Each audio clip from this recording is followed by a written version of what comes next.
Hey, everybody. Let's give a few minutes for some more people to jump on here so they can catch this live. Um, so my lives are pretty random. I decide to do that because every now and then it will occur to me that, hey, this is a great piece of information. I should probably get this out and, let people know how this ties in. So if you notice a lot of my videos, I'm just trying to keep clarifying and clarifying and clarifying so that people can really get a grasp of the overall picture and how to manage their affairs and come to the age of majority. Because the age of majority is not just a number. Okay. I still have to look for it, but I know it's in the Code of Federal Regulations. The age of majority is when a person above the age of 18 takes control of their securities. So a minor is someone who is above the age of 18 that has not taken control of their securities. And again, people get into the whole, well, we're minors in wards and all that, which is true. I'm not arguing that. But there's also the jurisdictional aspect of that. So I'd like to get into a little bit of that just real quick. I was actually texting a friend of mine, and I wanted to explain to him what legal fiction was, and it was interesting because again, I found this great piece of just clear-cut information, and I'm like, oh, this perfectly fits everything that people are trying to figure out. So unfortunately, I don't have screen share option on here, or I would screen share, but I recommend that anyone watching this video that wants to know about legal fiction, I highly recommend, number one, I always recommend definitions, but look up Cornell Law definition of legal fiction. You want to go on and find it on Cornell Law. So if you just type in legal fiction, Cornell Law, it'll come up, and it's very telling, extremely telling.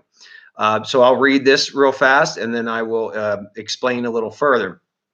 So it says legal fiction is an assumption and acceptance of something as fact by a court, although it may not be. So in other words, they can accept a lie, right? A fiction. So as to allow a rule to operate or be applied in a manner that differs from its original purpose while leaving the letter of the law unchanged. So they can apply a rule in any way, okay, that differs from its original purpose while still covering their ass in the law. How convenient, right? A legal fiction is created typically to achieve such varied aims as convenience, not our convenience, obviously, consistency, equity, that's a big one, or justice. Okay. Equity is what our ears peak up with big time. Okay. So that's all well and good, very explanatory. We kind of know that. But the next paragraph, the example here, was like, oh yeah, this is right where it's at. So it says, for example, when a court cannot exercise in personam jurisdiction over a defendant, meaning they can't exercise jurisdiction in the person, right? The natural person, the living man, whatever you want to call it. It can bring that defendant under its jurisdiction via quasi-in rem subtype 2 jurisdiction. I got to tell you, I've been doing this 12 years and I never heard of subtype 2 jurisdiction. I've definitely heard of quasi-in rem, in personam, and in rem meaning in the property. But I never heard subtype 2, so that was interesting.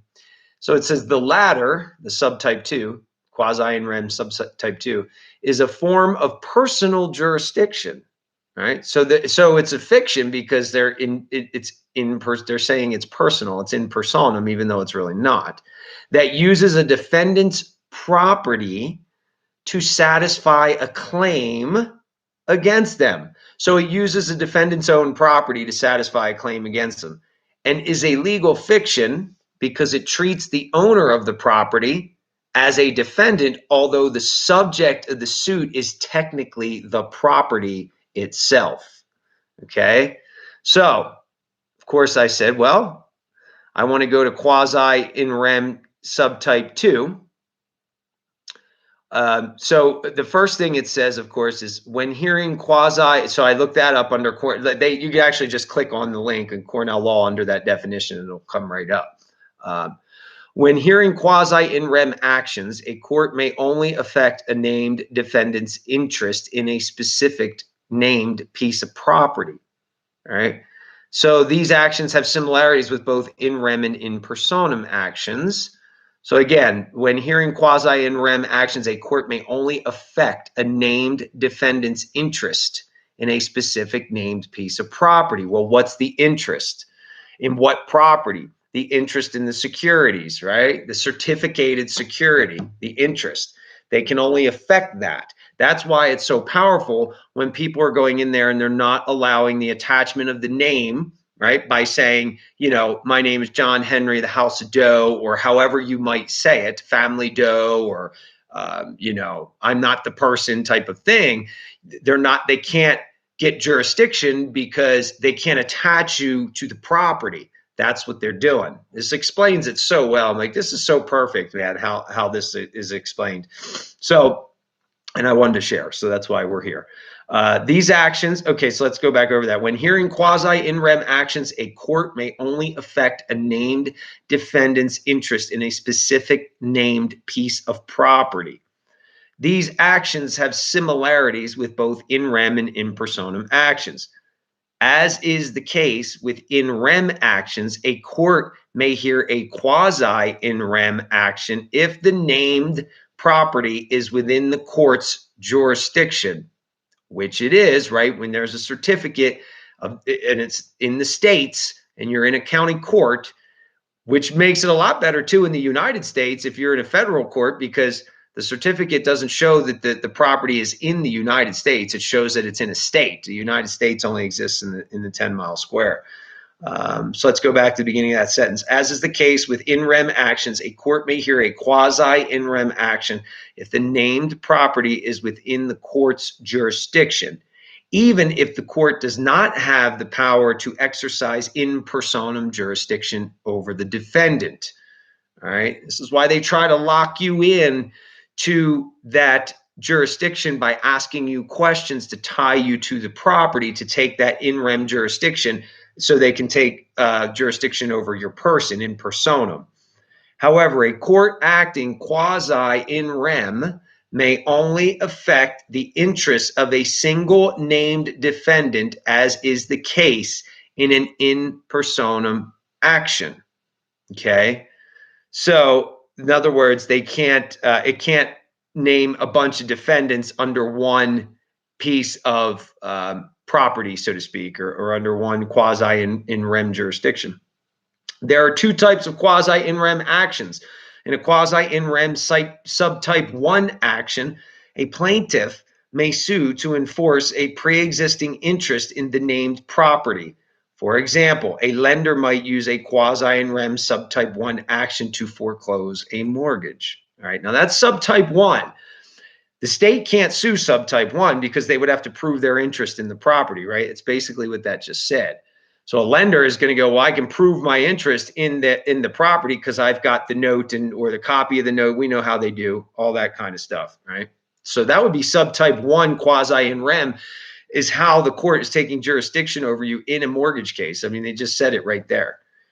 Quasi-in rem subtype 2 action is more complicated. In this type of action, a plaintiff may sue to apply the named property to satisfy his or her claim against the property's owner where the plaintiff's claim is unrelated to the property.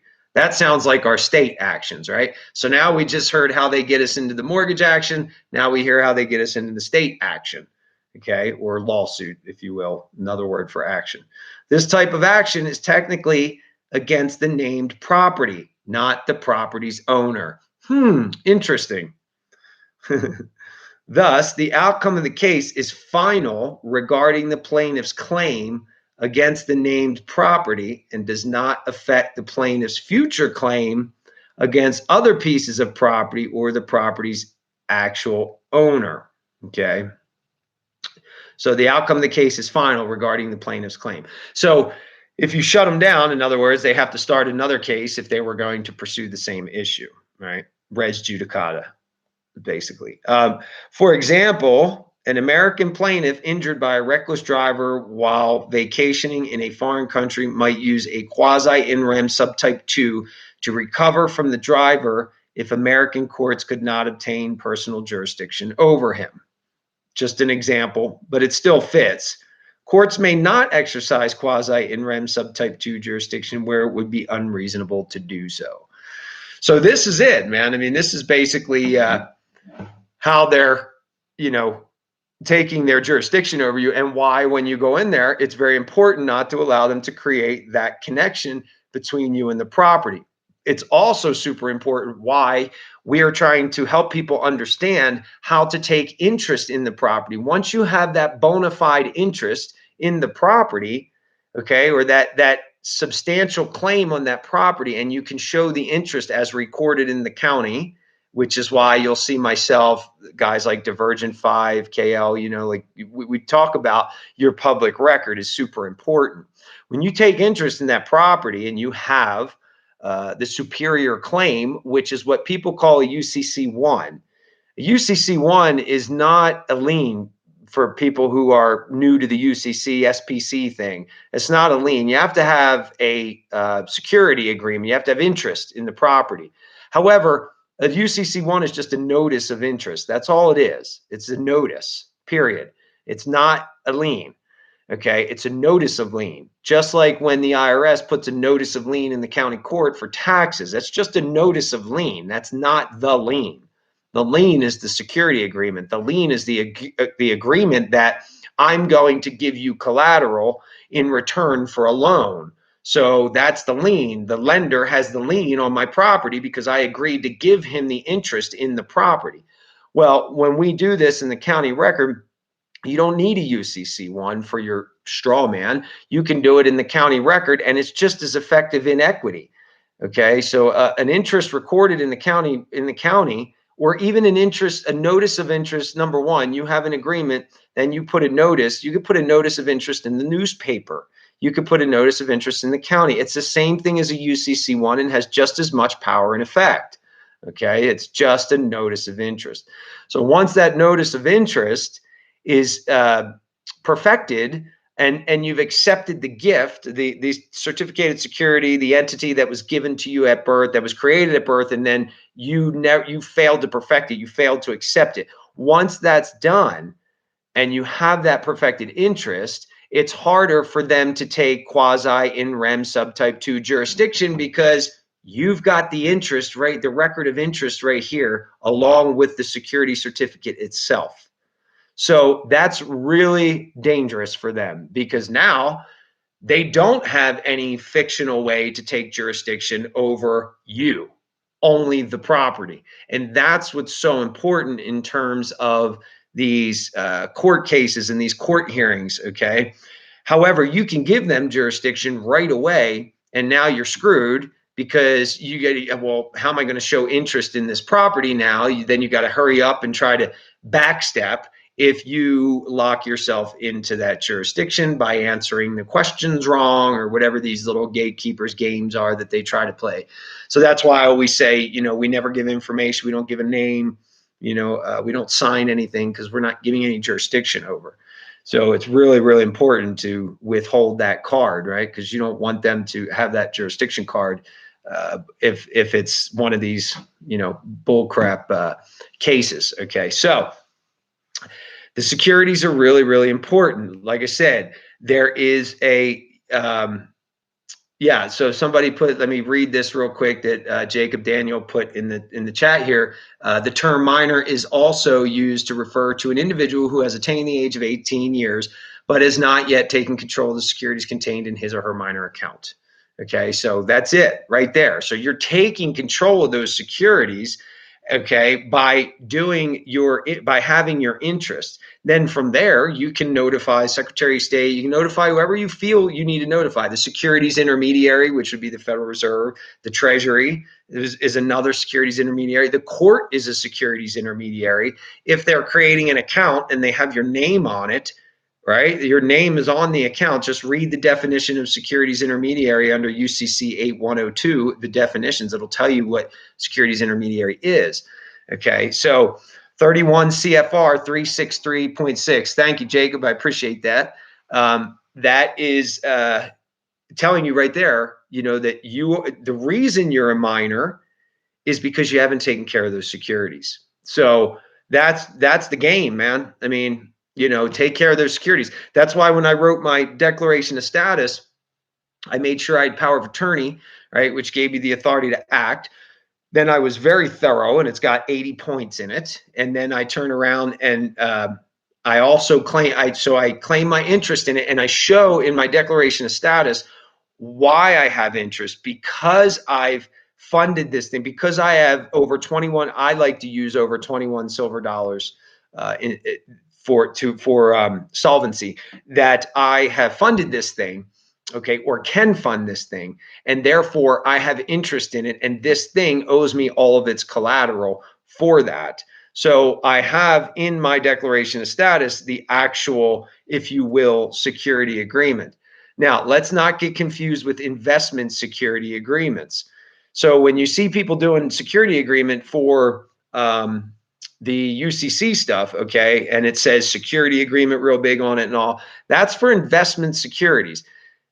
Investment securities that are registered securities and stuff, yes, you have to have the word security agreement, and you have to go through certain protocol for the security agreement. These are not investment securities. These are public securities, okay, meaning the public owns them at first, or issues them, I should say. But they're not investment securities. So for me to take an interest in it, I don't have to go through a investment, like a security agreement drawn under the UCC, because that's for investment securities, people that are getting into the trade game. All right, I'm not doing that. So I can take interest in it in one simple paragraph in my DOS, okay? And then what I do is I do my acceptance and acknowledgement of the certificate. Then I do my notice of interest based on that paragraph. I also appoint myself general executor, so I'm exonerated from the claim, and I can enter the court as a general executor with power of attorney if I want to. And then I always do a notice of adverse claim, which your adverse claim you can do to any individual that or person that is trying to attack you based on that minor status. You can then do your adverse claim and say, hey, I've got an adverse claim here. Well, my thinking was, if it's already recorded in the county, it's already done. All you do is just, here you go, bam, here you go, adverse claim. You're gonna step up and say you got a priority claim in this, because you can't have a priority interest, because I'm the only one on record with a priority interest, unless you could pull one out somewhere. Is it in the newspaper somewhere? Is it in a court? Is it in a UCC? Show me someone's priority interest in this thing. Show me the United States priority interest in this thing. If you can't, then you got no claim. I'm first in line, first in time. So that's why my DOS and POA is so thorough, because it says everything that, at least I tried to think of everything that it needed to be said. And for those people that are interested in my template, purchasing my template, you're more than welcome to. You could add, delete, whatever you want to it, but it's thorough. There's like 80 points in it. Unless you're not married and you don't have children, it cuts it down to, I don't know, like 60, 50, 60 points, something like that. But it's really thorough, and the exhibits are really solid. And the reason I use a power of attorney, not the only reason, but one of the reasons I use a power of attorney, is because it is a vehicle to get the declaration of status recorded.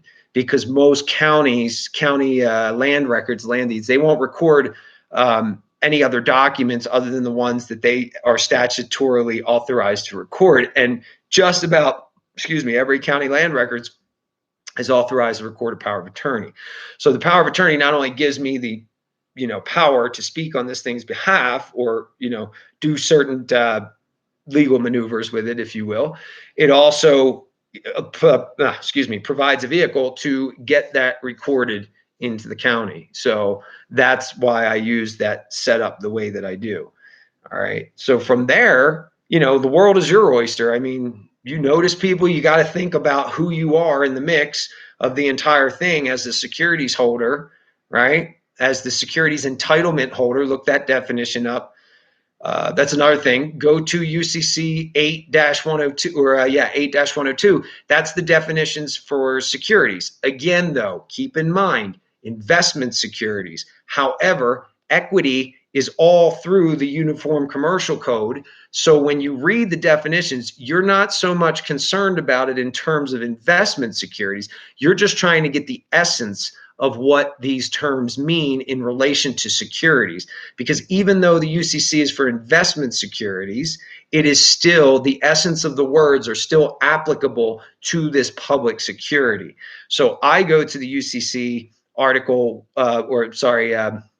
Article 8, Section 102, and I look at the definitions to understand who the players are in this whole game. I'm like, oh, well, bam, it says right there, securities intermediary is a bank or, and I'm paraphrasing, but it's a bank, it's someone that has an account, a securities account with your name on it, essentially. And then it says, basically, it's the Federal Reserve, right? That's one. The Treasury would be another. The court would be another. Anybody dealing with the securities that's opening an account, which a court case is an account, they're an intermediary at that point, okay? So you look at the definitions and you can put yourself into the working position of the business. That's why I like to call it the business. This is just business. Now I can see who I am in the business, right? By looking at these definitions. So now that's in terms of your securities. There's other parts of the business, right? The thing is not alive. It's a decedent. I'm a general executor. I can do the general executor business over the whole thing. That's another section of law, which would be estate and wills, right? And trust law. So then you get into trust law. Okay. Now, a lot of people talk about the estate, the estate, the estate. I always talk about the estate too. The estate, the definition of estate, if you boil it down simply, because you'll look at the definition of estate and some definitions are like miles long. And I always like to say that's how they camouflage the simplicity of the law is they, how do you camouflage something as simple? You have to hide it. It's like the books behind me, there may be one simple book that I need in that whole thing. Let's just say this for conversation, but I would camouflage it by putting all the other books around it with all this other stuff, and you never know what's in there. And truthfully, that's how the whole damn thing's written. And I'm always, picking through it to find out where the nuggets are. So they camouflage the definition of estate. The definition of estate, at the end of the day, is the sum of all property. That's really the definition of estate. So when we talk about the trust, the Sesta Kiwi and all this, Sesta Kiwi simply means beneficiary. Just look up the definition. And yes, we can go all day long about the esotericism of the 1666 Sesta Kiwi Act. We don't need that. We just need to understand what a Sesta Kiwi is. It's a beneficiary. Once you know that, forget the word Sesta Kiwi. You don't even need to use it because when you talk about a trust, there's a beneficiary. That's a Sesta Kiwi trust, right? So the trust or the estate is the property of the trust. It's all the property that's being held by these intermediaries and stuff because it's being held in trust for the real owner, which is you. You're the beneficial interest holder. So it's really the trust estate, meaning the sum of all property of the trust. Your living man property, your estate would be, actually, your children would be part of your estate. Anything that you, as a living man, own, which is nothing because everything is tied to that number, unless you've got a lodial title to a home and land patent and all that, that's different. But pretty much everything else is tied to that other thing that's held in trust. So it's the trust estate, okay? The trust estate. All the securities are the trust estate. So whenever I write the entity name in a document, it's always all capital John Henry Doe, comma, estate, state of New Jersey, file number or, vital statistics file number, whatever it is on my birth certificate. That's how I always write it out constantly because I'm letting them know I know who this person is and I know who I am. And here's my packet, recorded, witnessed by the court, of course, certified full faith and credit from the courtists in this. And now I'm the beneficiary and the general executor. So I have both the power to appoint someone, the benefit thereof. Because a beneficiary doesn't really necessarily have the power to go around appointing trustees. It's the general executor does if there's no trustee over the trust. Picture it as somebody that died. There's a trust there, right? Somebody dies. I mean, put yourself in a scenario like that. Your family member dies. They've appointed you executor. There's a trust that's been sitting there with, property in it, but the trustees have died, maybe, right? So there's no trustees, but a trust by trust law cannot fail for want of a trustee. So the general executor has the power to then appoint someone over that trust. Same exact setup. It's the same setup that we're doing. It's the same setup that we're doing with these guys. Oh, nobody's taking trusteeship. It's just all this property held in trust. Good. You're the trustee. Let's get some business done today. What are we doing, folks? I want to go home. And that's when these guys start shaking in their boots, because they know you got them dead to rights, especially if you have a copy of your certificated security with the interest, the proof of interest in it. All right, so that's what's really important about the whole kit and caboodle in terms of taking that property back. Now, how you proceed from there, again, is how you do business. And if you're going to do business in equity, and you're going to make sure that the equity is even, because equity means equal, fair, balanced, God's law, things like that, then what do you have to do to keep the equity? You have to notice your brother, because your brother may be damaging you. So, the equity is like this, right? And you want to notice him first, start bringing the equity back to balance. And when he then injures you, then you go, okay, now I've got the upper hand in the equity and I can sue on an equity. And guess what? We could take jurisdiction under subtype 2 just like they can. I got interest in this property. Bring in the state here. So that's really what's going on. And that's why you see some of us guys that are doing this stuff. You'll see a lot of different angles that we take, but it's all relative. So people always say, what's the process? What's the process? The process is understanding the mechanism. And the only documents you really ever need are affidavits and notices. I like asseverations too, because that's me, stating the facts with God as my witness. However, affidavits, declarations, which are just as good, you can use a declaration too, okay? And notices, that's really procedurally all you should be using in terms of paper. I shouldn't say you should do anything. You don't have to do anything. What I use, because there's not much else after that. The record is solid and no one can beat that. No one can overcome that interest. It's over at that point. So then it's just how you do business from that point. That's why I keep saying it's not about fighting. You don't have to fight anything. You just have to show them who's who and that you grew up and became of the age. All right. You're of the age of majority now. You're responsible.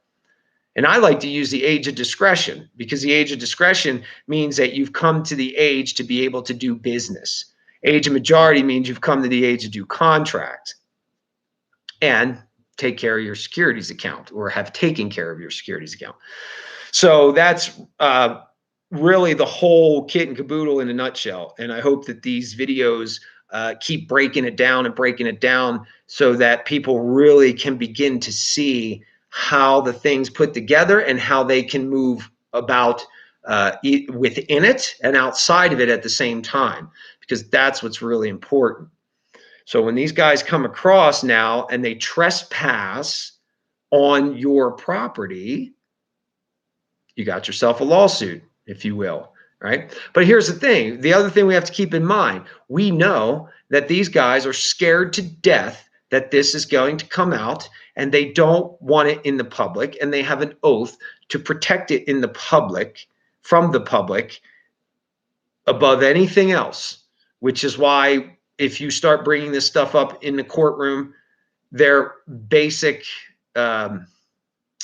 operating procedure is to empty the courtroom, bring you up last, call for a psych eval, all these things. That's their operating procedure, to make you look crazy, because they don't want this in the public.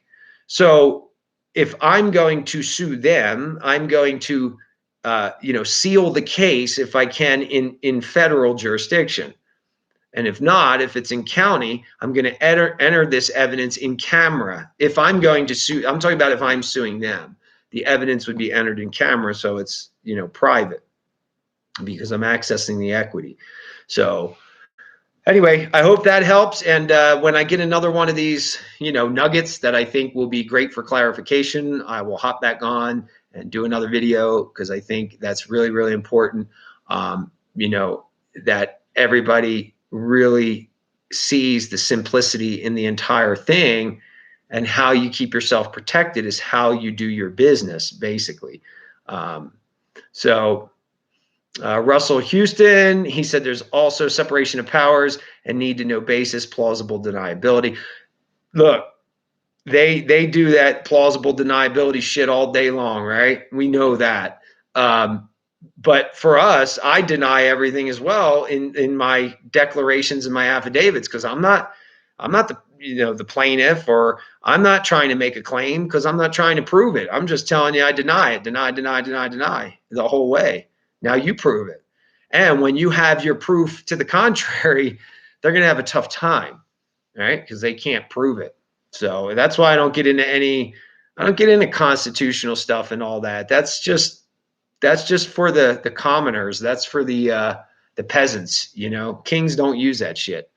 So that's where I roll, is with the higher authority. And all my authority comes from God. So, you know, if there's a judge in the room, he better damn well prove he got his authority from God to be a judge, because God is the only judge. So you need to put up or shut up. You know, I will gladly accept your position as a trustee, but I'm sorry, I cannot. It's against my religious beliefs to call you judge, period. Now, if you want to be honorable, I will gladly grant you the title of your honor, but you got to prove your honor to be honorable first. So Michael Short said, is there a book you suggest that has all this in it? Nope. There isn't, man. That's what we've all been putting together all these years. I mean, that's why some of us have been at this for, you know, 12, I'm 12 myself, 10, 15, 20 years. And we're finally getting it boiled down to all the parts in one place, which they're not, you know, there's no book out there for that, because that would lead us to our salvation, right? So, absolutely. Oh, yeah, I get you, Russell. They definitely roll that way with plausible deniability all day long. But that's the thing. They can't deny the record. They can't deny a certificated security from their organization. That's why they freak out when you bring a birth certificate into the courtroom. You know, talk to people that have done it. They'll tell you the reaction of the judges. They freak out because they know, shit, I'm busted in the wide open. And what am I going to do here? You know, they can't deny. They've given you the undeniable proof. So most of the attorneys don't know this stuff. So, you know, they just don't grasp it. There's a lot of prosecutors that do know this stuff. Okay. Especially on the federal level. I was helping a guy, you know, just talking to him, giving him some information. He was going through bankruptcy. He knew nothing about the straw man, anything. He was just a trainer at a gym. Really nice guy. But he's going through bankruptcy. He's petrified. He's never been in court before. And I mean, it was tiny bits of money they were talking about. But he said, well, here's what my attorney wants me, federal attorney, wants me to put into the bankruptcy. And it was an affidavit. I said, you do realize you're swearing to this, right? He's like, well, what do you mean? So I'd explain to him that, you know, that's not the attorney swearing to that. That's you, because only you can write the affidavit. He just wrote it for you. And in there was one line that said, and I'm paraphrasing, I forget exactly what it said, but it basically said, if he were to damage the estate in any way, that he agrees to pay the estate, right, out of some fund or whatever. And I said, dude, they're using the word estate in there, okay? They use you here. I agree to pay the estate. What estate? What, you're going to pay your own estate? I said, you ask that attorney what estate he's talking about. So he did. I don't understand this line. What estate are you talking about? The attorney just issued him a new affidavit. Said, oh, we made some corrections. And they took that completely out of there. So somehow they were going to put him in a bind so that they could suck money out of the estate. And when we called their card on it, they took it right out of there. So these guys know, these guys know big time. Yeah. So Russell said, just like when you bring up their oath. Yeah, some of them shake at that. I've seen some of them that they just blow it right off, like they don't even care. But that doesn't even matter at that point. It doesn't even, because when you're in equity, that they got no jurisdiction. And when you are talking about trusts and ministerial or estates and stuff, there's ministerial duty there. It's not judicial anymore. That's I keep trying to tell people too. Look it up. Look up what a judicial duty, what a ministerial duty is. When there's a trust involved, there's a ministerial duty of the players in the trust. In other words, they can't arbitrarily make decisions. They can't just do what they want. They have to follow the trust law and the trust principles. So if you're appointing someone a trust in a trust, because when you go into court, they're forming the trust, the constructive trust, right? They want you to take that trustee position as the defendant. So you block them right away by, well, I'm not the defendant, number one. And then you throw out that I'm the beneficiary. Now you just locked up the constructive trust where you're the beneficiary. And now it becomes a real trust when you say, hey, Mr. Prosecutor, you're the trustee and I'm the beneficiary. Now there's a ministerial duty for the judge, not a judicial duty going on. All right. So you lock them into the equity. That's what's important. And yeah, the exclusive equity. I will say that I don't believe in the term exclusive equity, because what they're trying to do is get you into at law. So yes, I do believe that everything should be handled in equity because that's where it starts. So it is equity, yes. However, if you trip up, they're going to throw you into at law, and that's when you're going to get screwed. And it's no longer exclusive equity anymore. Now you're dealing. Now you got to figure out how to maneuver through that. So I do believe in the equity is the most powerful thing. Absolutely. So, yeah, man, that's what's up. That's what it's all about. So if you can wrap your head around this stuff and the entire mechanism of it all, your main points are, and this is why I call it a declaration of status, but it's a declaration of status, property, and obligation. That is the three departments of civil law. Okay, status, property, obligation. If you're not taking care of one of those, your leg of your table is missing. It falls over. So I like to look at it as a table with three legs, three departments of civil law. If I'm missing one of those, my table falls over, which is why just a declaration just about freaking everything that you guys do, all the way through. Now I have the upper hand, right? Because I've taken care of that. I've shown that I'm responsible. I've come of age. I've done all your little, jump through all your hoops in one fell swoop. So when we're learning this stuff, we want to think about the property, the obligation, and the status, not just the status, not just focusing on, I'm a living man, I'm a living man, I'm a living man. No. You also have property attached to that thing and an obligation. So you want to correct all that. And once you understand in your mind how you've corrected all that, remember, all property belongs to the organization that the state owns by the obligation you created, well, your parents created at birth, and you never reorganized, so to speak, or you never corrected the obligation. So all property is everything attached to that Social Security number and that straw man, right? And the obligation is when you're registered at birth. The status is first. You can't even address this stuff without status being correct. So, yeah, I mean, these guys, I get it, man. Same thing. I mean, these guys will run off the bench at this stuff, man. They will run off the bench at this stuff a lot of times. But I learned that that's not really the way, because that's not getting me where I need to go either. I'm not trying to make the guy run off the bench. I'm making him do his job. So if I can, so that's why, so let me back up with this too. That's also why personally, I do everything behind the scenes before that court appearance even happens. Everybody gets notified.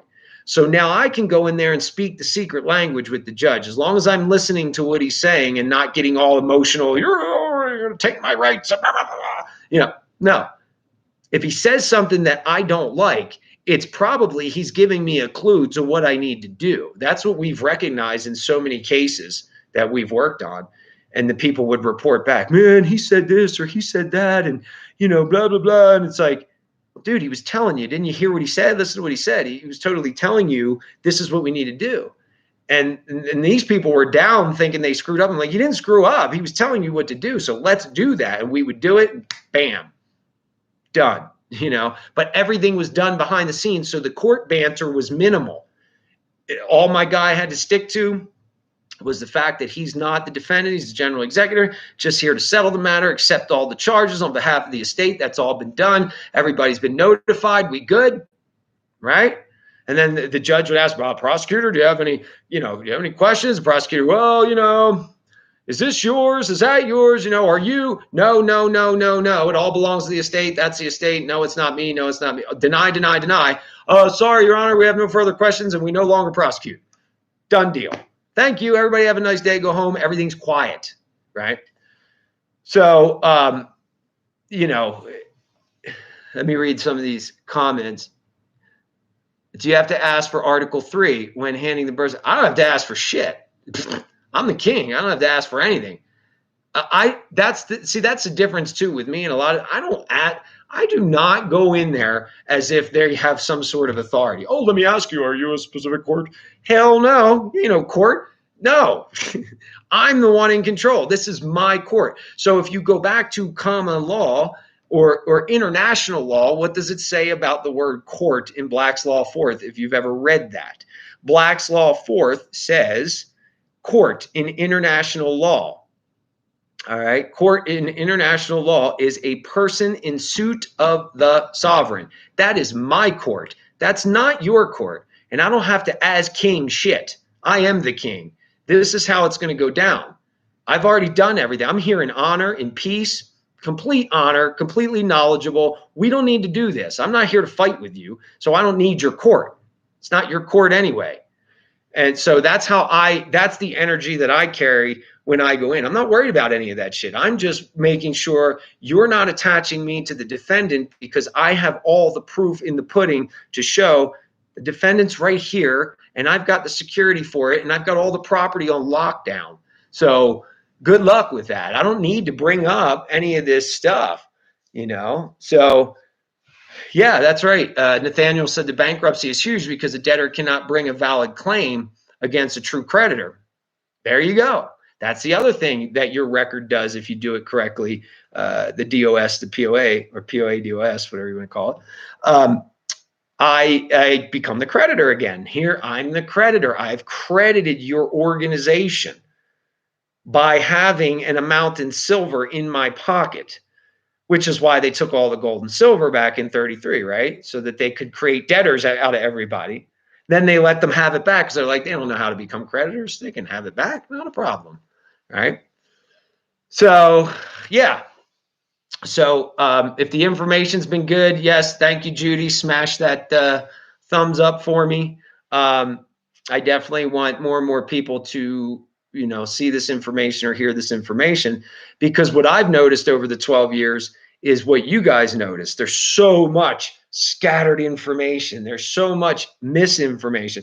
There's so many people focused on one symptom, but not the whole picture, right? Everybody's trying to attack the symptoms, right? But the big picture that I always saw in my mind was, I need to yank this thing out from the root. When you go weeding your garden, you pull it out from the root so the weed doesn't grow back, right? Not the weed you smoke. That's different.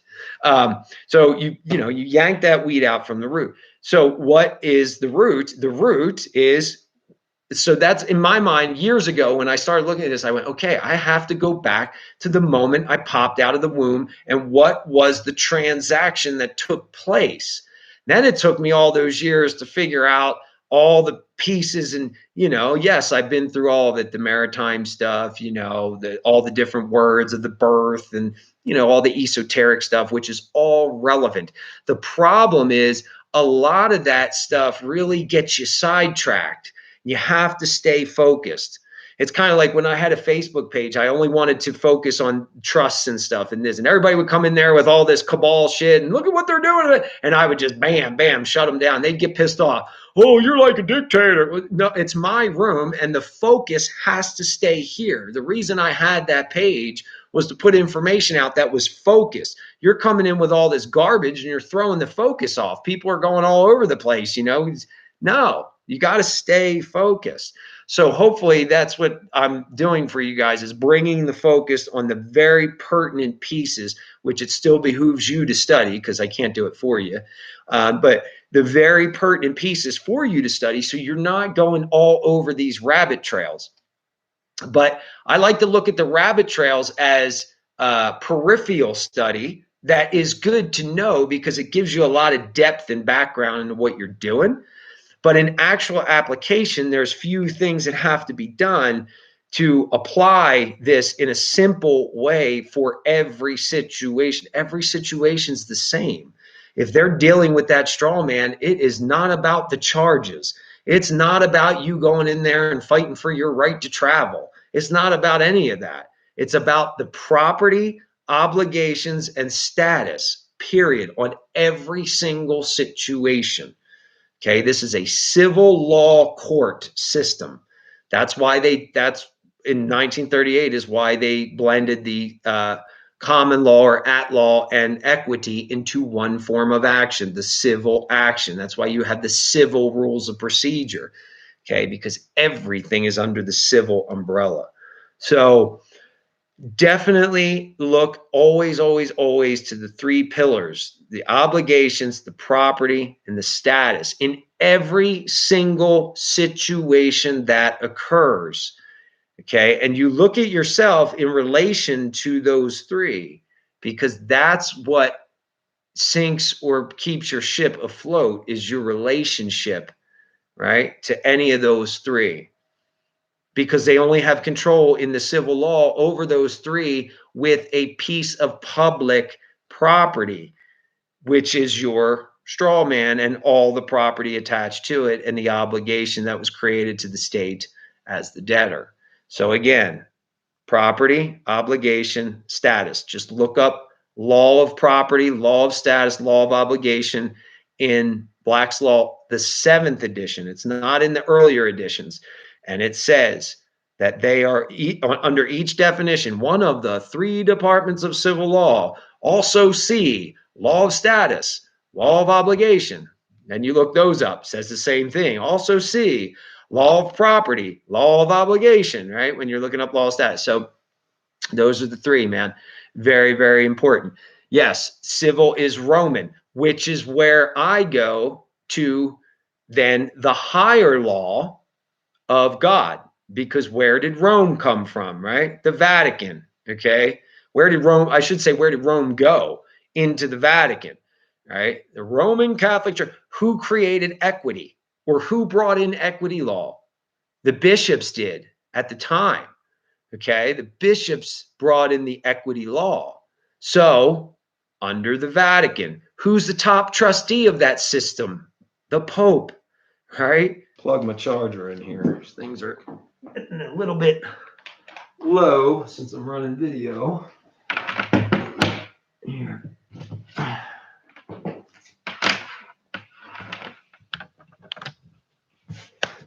All right.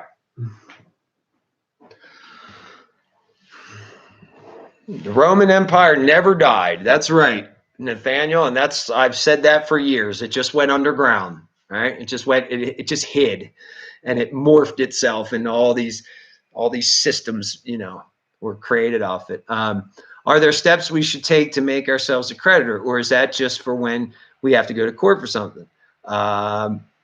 Don't be sorry, brother, if you're brand new. There's a lot of brand newbies. To make yourself the creditor, I explained it earlier. It's not hard. You have to have an interest. You have to have a right to the property. You have to have an interest. That comes in your declaration of status, property, and obligation, where you say, hey, I'm solvent with $21 in silver, and I pledge this over to John Henry Doe, estate, blah, blah, blah, blah, blah. Done deal. You're the creditor. It's over at that point, as long as you have public record of it. Now, public record with that is, yes, it's a public notice, but it's a constructive notice. So it's not, constructive notice is not actual. Okay. Actual is when you take that notice and you forward it and directly send it to someone. So we want a general public notice of this, and then we want to do our actual notices when we're ready. And that's why we say to people, your notice is your equity. You want to beat these guys to the punch. Make sure they're notified before anything. Secretary of State of the United States, president, if you want. These guys aren't going to read it. That's fine. It doesn't matter. What matters is you have a record that you legally served them via registered or certified mail to those offices. So they're technically notified. Okay, so notice to principals, notice to agents. So if you notified the president, who's at the top, notice to principal, all the way down to all the agents are notified, And when I do it, I look for their legal advisors. I don't just send it to that office. I send it to the legal advisor, who would be the attorney general. But there are specific attorney generals for each office. Like there's one for the Secretary of State. There's one for the president, which is the main attorney general. That's the president's attorney. The Secretary of State has an attorney assigned to him or her. So, they're the ones that receive the legal service of process for their organization.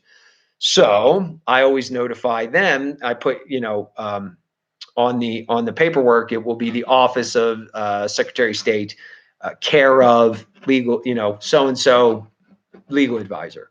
Okay. That way they're properly notified. Now, any action that happens after that against me, wait a minute, let's pull out the notice here. You guys have already been given notification. So I don't really understand what you think you're trying to do, but what you think you're trying to do is not what you have a legal right to do. Equity's done, right? So you got to set yourself up with an offense. Strategy.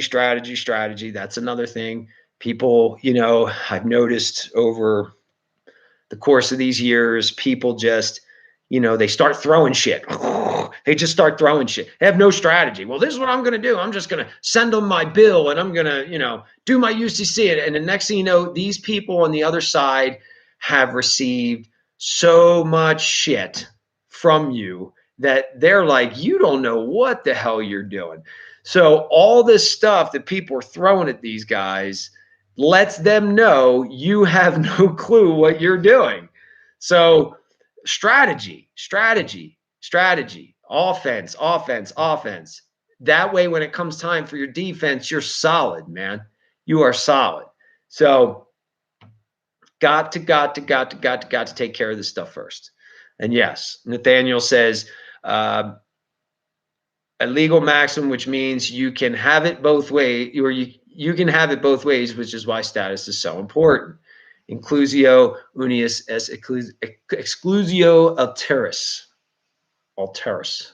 I'm not good at Latin, but I definitely am familiar with that maxim. And I know he did mean can. I was going to say, actually, it means it's a legal maxim, which means you can't have it both ways. So yes, you can't. And that's why your status is super important.